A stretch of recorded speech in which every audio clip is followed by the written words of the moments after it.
So, malapit na siya. Ang atong ilunod is ang kalabasa.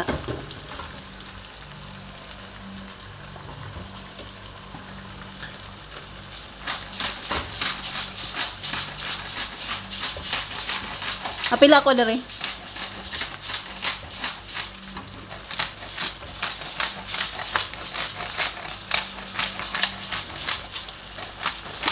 Enough.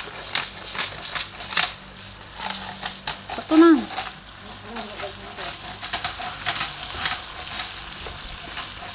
So, i-mix na nato.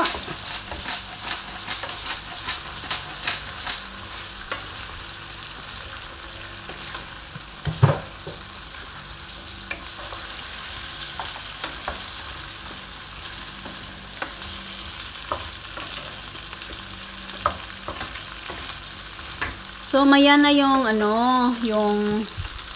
maya na yung toyo. Kasi, paglagyan mo ng toyo, maano na siya, yung, tawag nun, madikit na yung sa kalaha.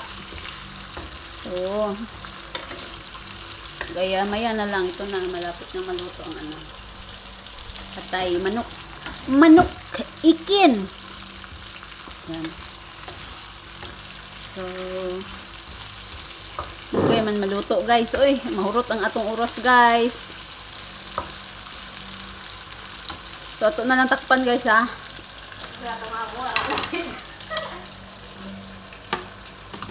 So, ilunod na to ang atong remaining manok.